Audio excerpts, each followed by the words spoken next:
No vídeo de hoje, eu vou te mostrar como utilizar os meus erros para melhorar a sua consistência. Ao longo desses anos que eu estou no mercado, que é desde 2004, eu passei por muitas dificuldades, muitos dissabores, enfim, aprendi realmente na porrada, porque na época que eu comecei não tinha aí conta simulador, enfim, então era botar o dinheiro na conta real e operar. E não tinha também a quantidade de informação, cursos, enfim, a disponibilidade de recursos que a gente tem hoje. Então eu tinha que realmente ler livro e praticar. Então, ao longo desse tempo todo, realmente foram muitos erros que eu acabei cometendo e que eu quero compartilhar com você para que você não cometa. E muito possivelmente alguns deles você vai se identificar também. Então, vou compartilhar aqui minha tela. Então, assim, como utilizar meus erros para melhorar a sua consistência. O primeiro deles todos é o operar vendido, Você não saber o que você está fazendo. Assim, achar que é igual a você operar comprado. Então, assim, quando você opera vendido, tem a questão do aluguel, da taxa do BTC, enfim, e eu não tinha a menor ideia em relação a isso. Tem a questão da alavancagem também, que chama margem de garantia. Você tem que saber quais são os ativos que você pode utilizar como margem de garantia. Então, nada disso eu sabia quando fui fazer pela primeira vez. Eu simplesmente cheguei lá, apertei o botão de vender e não me atentei à questão de nada disso, de margem de garantia, de chamada de margem, de deságio também dos ativos, enfim. E isso é de fato um grande problema, porque você pode, se a operação ela for contra e às vezes muito rápido, isso de fato pode dar um prejuízo bem grande. Bem, a outra situação que aconteceu também comigo no passado é achar que operar opção é exatamente igual a operar ação. E não é, elas são diferentes, tá? Embora a opção ela seja uma derivada da ação, é um derivativo da ação, mas ela tem as suas particularidades. Então, a opção, ela tem, você pode comprar e vender a seco, no caso, mas, ou fazer uma venda descoberta, no caso, e você pode também fazer algumas operações estruturadas com opção. Mas tem as famosas letras gregas, no caso, onde elas influenciam na questão do preço da opção. Então, embora seja um derivativo da ação, ela não é uma ação, ela não varia só de acordo com a variação da ação. E eu achava que era só única e exclusivamente dependendo da ação no caso, e isso não é uma verdade. Outra questão também, que eu, durante muitos anos, tive dificuldade no caso, era de me desfazer da ação. Eu achava que eu estava ali com aquela ação e ela tinha porque tinha que dar lucro. Então a ação ficava dando prejuízo e eu, ao invés de sair, eu ficava ali posicionado, não fazia o stop e o prejuízo às vezes ele aumentava e ficava enorme até que depois eu realizava no pior momento. Que é de fato, ali, enfim, acabava chegando no fundo do poço e eu acabava saindo ali porque eu não aguentava mais. Então, você ficar posicionado, achando que aquela ação ela vai voltar ao preço dela, enfim, é como se você estivesse num casamento infeliz e você continua naquilo ali. Então, assim, ficar posicionado não é o correto, ainda mais se a ação ela estiver te dando o prejuízo. A não ser que você seja realmente um investidor de longo prazo e não está preocupado com as variações ao longo do tempo. Mesmo assim, para quem visa o longo prazo, se uma ação ela cai muito, você também tem que rever toda a sua estratégia em relação àquele ativo que você está apostando ali, está acreditando no crescimento dela. E associado a isso, você passa, ao invés de ser um investidor ou um especulador, você de fato vira o quê? Um torcedor. Você fica ali, vai subir, fica torcendo para que a ação suba e esquece todas as análises que você fez inicialmente ou deveria ter feito para entrar naquela operação. Então, as pessoas esquecem de ser especuladoras, que estão ali para ganhar dinheiro no mercado e viram torcedores, para que fica torcendo para que o preço de fato ele suba. Um outro grande erro e muito comum nas pessoas que entram no mercado, que vão operar ações, é ficar ali ouvindo a dica do seu amigo, ou daquele youtuber, ou daquele influencer, ou até mesmo de casas de análise, que ficam ali recomendando determinadas ações sem fazer qualquer tipo de análise ou estudo sobre aquela recomendação. Então, simplesmente escutam ali, é para comprar a empresa XYZ, e vai lá e tasca o dedo no home broker ou na plataforma e compra, e muitas das vezes não dá certo, né? Mas por quê? Porque, assim, a gente não sabe como é que foi feita aquela análise ali ou de onde aquele seu amigo tirou aquela informação que era para comprar a empresa XYZ.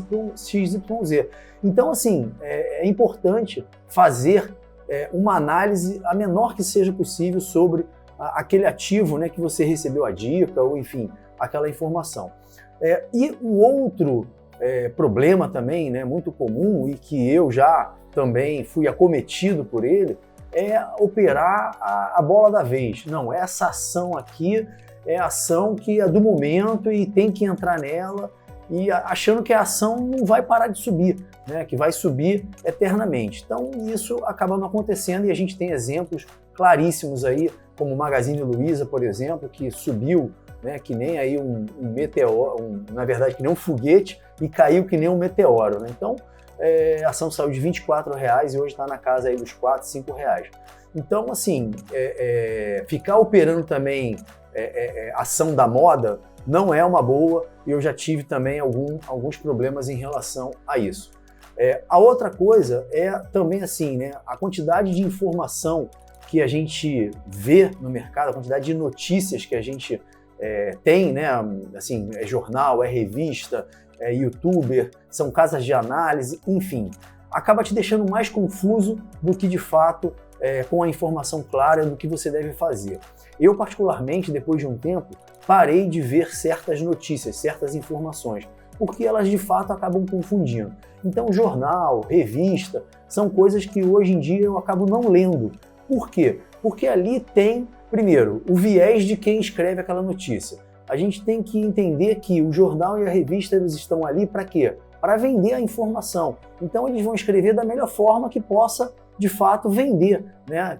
Que tenha lá ali os gatilhos para que você fique curioso, né? Ou sinta algum tipo de medo e vá querer ler aquela notícia. Então, assim, de fato, existe aí um viés de quem escreve, e acaba sendo tendenciosa aquela tipo de informação que chega até a gente. Nem sempre ela é verdadeira ou conclusiva, ou ela até pode ser verdadeira, mas está escrita de uma forma que não é a mais indicada ou a melhor, ou que vai de fato fazer confusão para você. E determinadas informações que chegam de casas de análise, ou até mesmo referente a determinadas empresas, eu também não levo em consideração. Por quê? Se aquela informação chegou para você naquele instante, está chegando para várias pessoas como você ao mesmo tempo.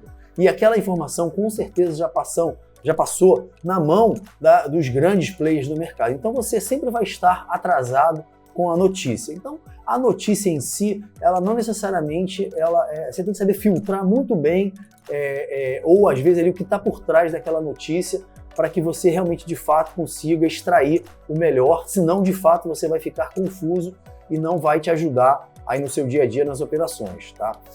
Então, né, complementando aí a questão das notícias, que de fato é muito complicado.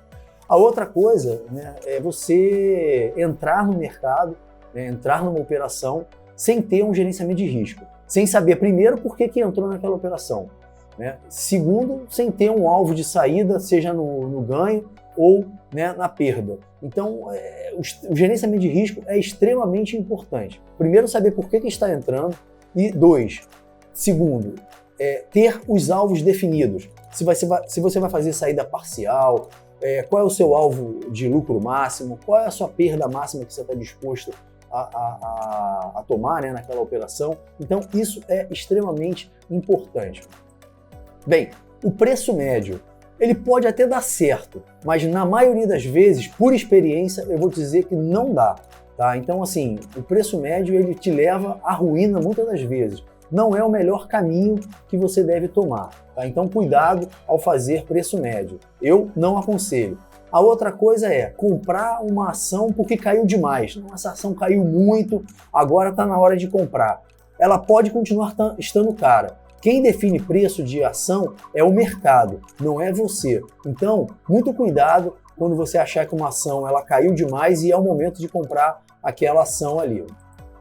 Bem, outra coisa também relacionada à questão do preço é achar que aquela ação chegou no fundo do poço. Não, agora o preço tá lá no... tá mais baixo do que o preço mais baixo que aquela ação chegou.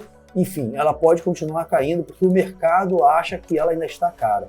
E a gente tem alguns exemplos aí. A gente tem Cogno, a gente tem IRB, enfim, a gente tem diversas outras ações que de fato não respeitaram o seu fundo, né, máximo e passaram desse valor aí, estão bem abaixo do que era antes, né, o seu fundo máximo aí. Então, atentos a essa questão também que é extremamente importante. E por último, não menos importante, você está indo numa direção do mercado e você vai lá, sai da operação, toma um stop e fica achando que o mercado está contra você, que ele só foi lá para pegar o seu stop, depois foi na direção do preço que você de fato, né, queria que o preço fosse, enfim. E assim, não é nada disso, o mercado não tem nada contra você. O mercado ele é muito dinâmico e é ele quem dita o preço. Se você não entender a leitura de como o mercado, né, ele está precificando aquela ação, né, e qual é a tendência de preço daquele ativo, muitas das vezes você pode entrar contra a tendência e vai achar, né, que o mercado está contra você. E não é uma verdade. Então, você tem que entender aí, né, a tendência daquele ativo, daquele segmento ao qual, né, o ativo está inserido, para você conseguir fazer as melhores operações. Então, eu trouxe aqui algumas experiências que eu tive ao longo dessa minha caminhada aí no mercado financeiro. Com certeza você também deve ter aí identificado algumas semelhanças, né? Já deve ter vivido alguma dessas experiências também. E caso você não tenha vivido, fique atento a todas essas informações, porque todas elas me levaram a perder dinheiro. Então, são dicas aí extremamente importantes para que você, com os meus erros, você possa minimizar aí as suas perdas ou que você tenha, aumente aí, melhore a sua consistência. Espero que você tenha gostado do vídeo. Não esquece de dar o like, aí é extremamente importante para que o YouTube entenda que o conteúdo é relevante para o crescimento do canal. E se você ainda não é inscrito, aproveita para se inscrever e ativa o sininho de notificações. Toda vez que colocar um conteúdo novo, você vai ser notificado. Te vejo aí no próximo vídeo. Grande abraço. Se você ficou com alguma dúvida sobre esse vídeo ou tem interesse de aprender algum outro conteúdo aqui no canal, então coloca aqui embaixo nos comentários. Eu aproveitei e coloquei outros vídeos semelhantes a esse que eu acabei de fazer para que você possa aprender ainda mais sobre o mercado financeiro. Então não deixe de assistir.